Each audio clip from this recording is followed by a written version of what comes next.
হয়ে গেল আমার পালং পাতার তরকারি ডালের বড়ি। গুড মর্নিং বন্ধুরা, মাম্মি ডে আউট চ্যানেলে সবাইকে স্বাগত। আমি যে ভাত বসিয়ে দিলাম, এখন কি রান্না করব সেটাই তোমাদের সাথে শেয়ার করব। আজকে রান্না করব পালং শাক। পালং শাকটা সচরাচর শীতের দিনেই পাওয়া যায়, কিন্তু আমি বাজারে পেয়ে গেলাম তাই নিয়ে এসেছি। এর মধ্যে অনেকটা ব্যালো রয়েছে, তাই আমি এখন এটাকে ভালো করে 15 মিনিট ভিজিয়ে রাখবো। তারপরে আমি ভালো করে পরিষ্কার করে 3-4 বার ধুয়ে নেব। পালং শাকটাকে আমি ধুয়ে নিলাম। 15 মিনিট পর বালুগুলো সব নিচে পড়ে গেছিলো। তারপরে আমি 3-4 বার ধুয়ে নিয়েছি পরিষ্কার করে। এখন আমি পালং শাকটাকে কেটে নেব। পালং শাকটা সুন্দর করে কেটে নিলাম ছোট ছোট করে। এখন আমি পালং শাকটাকে রান্না করে নিচ্ছি। কড়াইতে দিয়ে দিলাম সরষের তেল।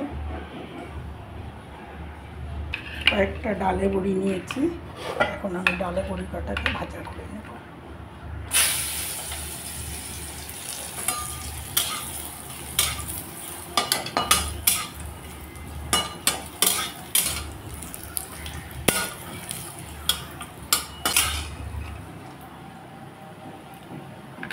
দিয়ে দিলাম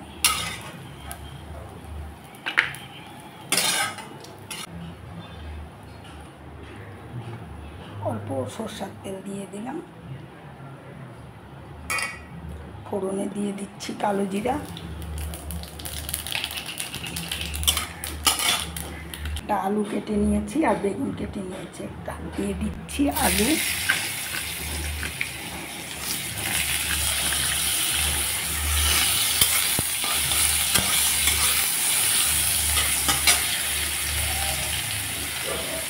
আলুটা একটু লাল করে ভেজে নিয়ে আমি বেগুনটা দিয়ে দেবো।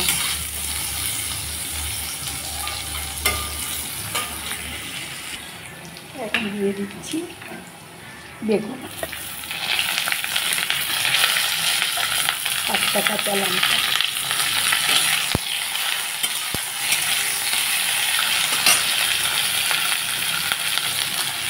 হলুদ গুঁড়া, স্বাদ মতো লবণ।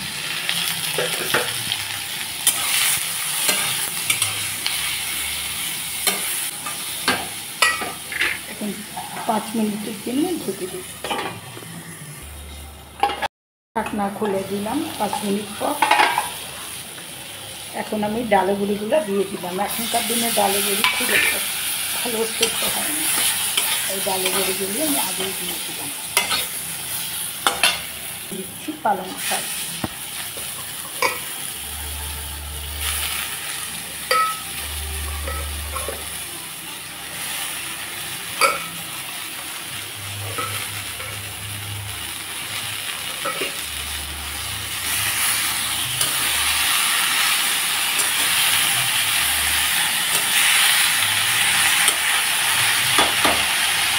আবার ঢেকে দিলাম 5 মিনিটের জন্য।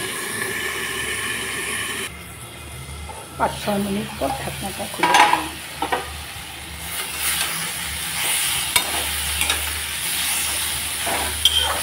পালং শাক দেখাই যাচ্ছে না,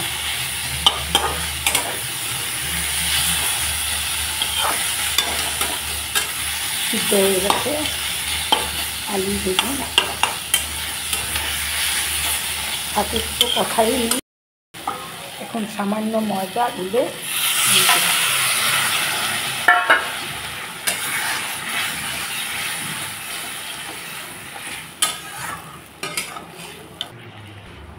আর একটু জল দিয়ে দিলাম।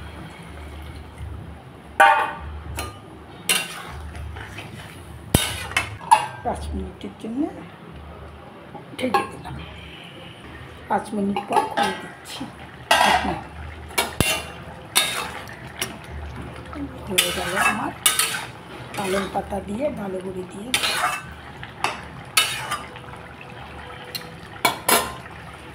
পালং পাতার তরকারি হয়ে গেল ডালে বড়ি দিয়ে। তাহলে আমার রেসিপিটা যদি তোমাদের ভালো লাগে অবশ্যই একটা লাইক করো, আর কেমন লাগলো ভিডিওটা সেটাও আমাকে কমেন্ট করে জানাবে, আর একটা সাবস্ক্রাইব অবশ্যই করে দিও, আর আইকনটাকে অন করে রেখো যাতে আমার ভিডিওগুলো সবার আগে তোমাদের কাছে পৌঁছয়।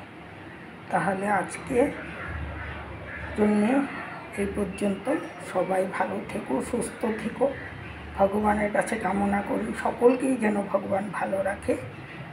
তাহলে রাখছি, পরের ভিডিওতে দেখা হবে।